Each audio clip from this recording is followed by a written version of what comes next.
Esta historia es una historia que en mi familia siempre se ha hablado, pero con muchas reservas. La guerra civil empieza el 18 de julio, el Valle de Ordesa quedó en manos republicanas. El campamento lo formaban todos los exploradores de Zaragoza. No fueron todos, porque ya se barruntaba un poco el problema de la guerra. Para mí fue un jolgorio. 8 años, ¿qué voy a querer? Más que coger peces y buscar animalicos.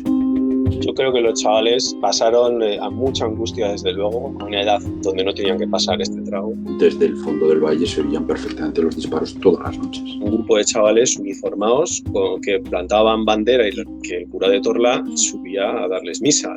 Lo tenían todo para que no se fiara nada de ellos. Ya se habló que habían cambiado las órdenes y que nos íbamos a Rusia. No fue un campamento normal, yo creo que más que 24 horas.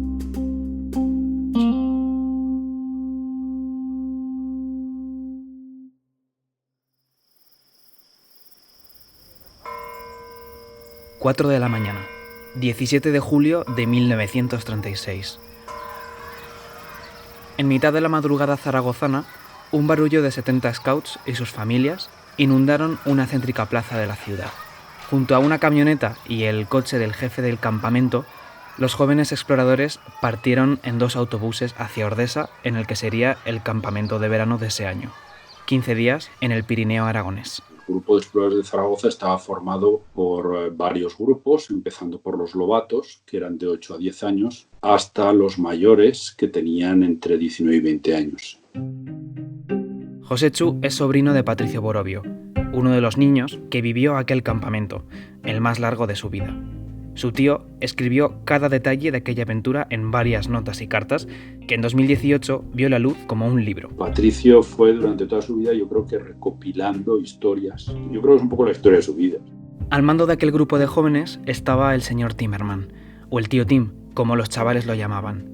Era un hombre holandés que dirigía una empresa en Zaragoza. El tío Tim era una gran persona, un hombre que acabamos de escuchar es Rafael Ezpeleta, el eterno lobato, como lo apodaron, el único scout de aquel campamento que hoy queda vivo. Con más de 90 años, contaba en una entrevista que eran poco o nada conscientes de lo que sucedía en España en 1936. Para mí fue un jolgorio. 8 años, ¿qué voy a querer? Más que coger peces y buscar animalicos. La vida que hacen cuando están en Ordesa, por supuesto los primeros días, es el plan normal. No fue un campamento normal, yo creo que más que 24 horas.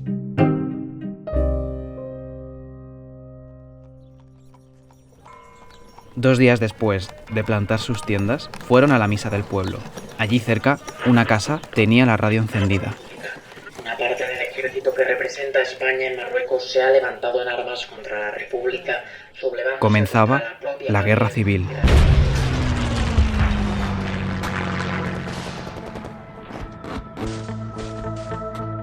Con el estallido de la contienda, Zaragoza quedó en zona sublevada, controlada por los militares, y el Pirineo aragonés en manos del gobierno de la República.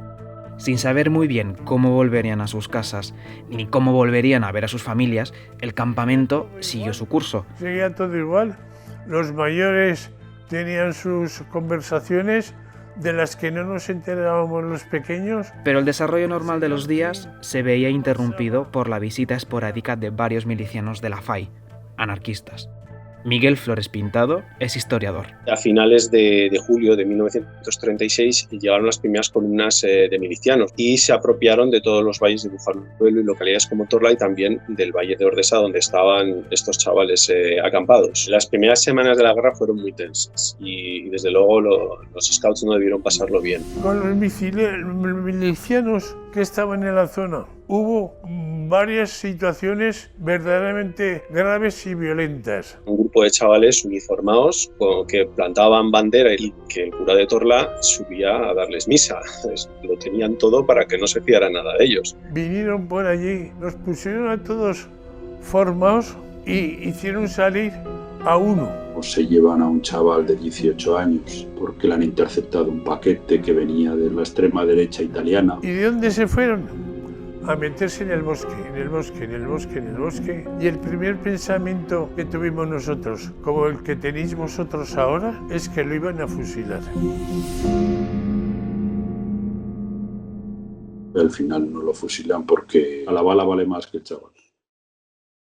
Pasaron los días y llegó el 30 de julio, día en el que tenían que volver a Zaragoza, pero los autobuses no salieron.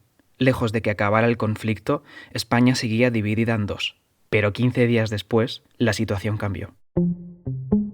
Llevaban tiempo el señor Tim pidiendo que los trasladaran porque Ordesa es un valle que está bastante alto y ellos habían ido preparados para un campamento de verano. En septiembre en Ordesa hace frío y empieza a nevar. Al grupo se le traslada a Insa, pero no van a dejar de estar en peligro. Y allí los confinaron en un campo al lado del río, que ellos le llamaban como un campo de concentración. Y la única oportunidad de salir era para algunos chavales que hacían trabajos sociales. Por ejemplo, Patricio, fueron a la tienda del pueblo. Pues ahí iban a clasificar y a llevarse, decir, estaban haciendo un requisamiento para repartirlo, porque era social, era para repartir para todos.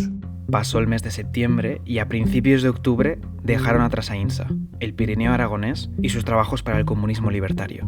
La buena noticia para ellos era que dejaban de estar en manos de los milicianos. La menos buena es que no se dirigieron a Zaragoza, sino a Barcelona.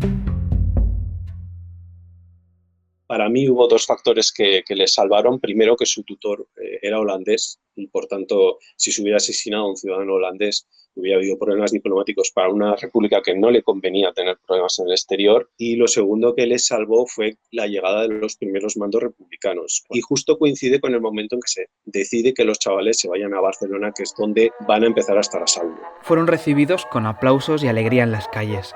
Al parecer, en la radio, habían anunciado su llegada como los niños que escaparon del fascismo. Procedents d'Insa han arribat a la nostra capital 72 exploradors que els fets revolucionaris... A pesar de que allí se mantuvieron entretenidos, no pudieron asentarse demasiado. Antes de que acabara el mes, dejarían la ciudad. El rumor que hace semanas había llegado a las familias sobre el traslado de los jóvenes scouts a Rusia llegó a oídos de los chavales. A pesar de no ser más que eso, un rumor, tendrían que salir de España para evitar el conflicto. Lo que no esperaban es que no todo el grupo pudiera salir de Barcelona. Los exploradores mayores tuvieron que quedarse en la ciudad, estaban en edad de reclutamiento y en cualquier momento podrían ser llamados al frente. La figura del señor Tim ahí se convierte en algo impresionante. Cada grupo tiene su jefe, su monitor, su jefe de patrulla, su jefe de rama. Desaparece todo eso y se quedan los pequeños sin ningún monitor. Los pequeños subieron al barco que les sacaría de una España en guerra y que después de dejar atrás a sus compañeros mayores, atracarían en Marsella para después llegar a Lourdes en tren. En este pequeño pueblo en el sur de Francia, fueron acogidos por un convento de monjas. Unas monjas buenísimas, nos tuvieron que aguantar mucho, como pasa con todos los chiquillos, y teníamos unas atenciones estupendas. No sabían por cuánto tiempo estarían allí. Lo único que tenían claro es que aún no podían volver a Zaragoza.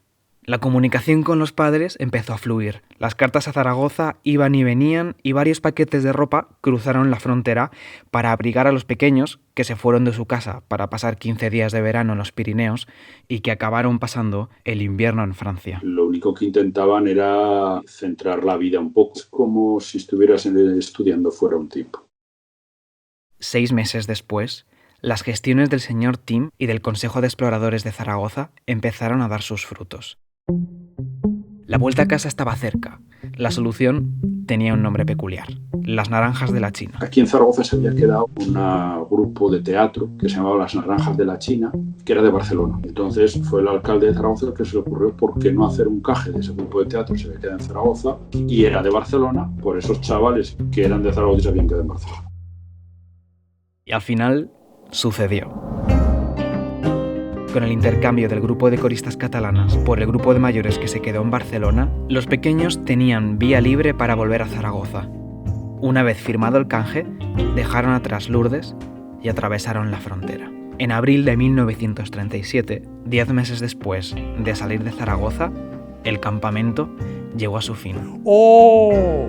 La llegada a Zaragoza fue muy emocionante y había mucha gente. Los besos y abrazos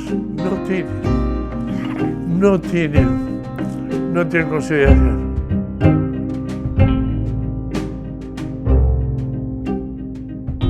Los Los Scouts de Zaragoza no volvieron a reunirse de nuevo de manera oficial hasta su refundación gracias a la llegada de la democracia. A pesar de ello, los ya crecidos Scouts se reunieron habitualmente en un conocido bar de Zaragoza para recordar viejas historias del que fue el campamento más largo.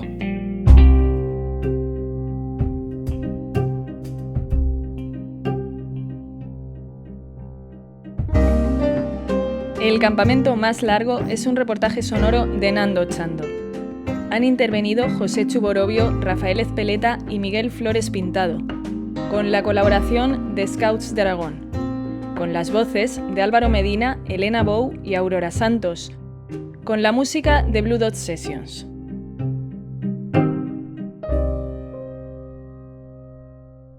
Eldiario.es es posible gracias al apoyo de su comunidad de socias y socios.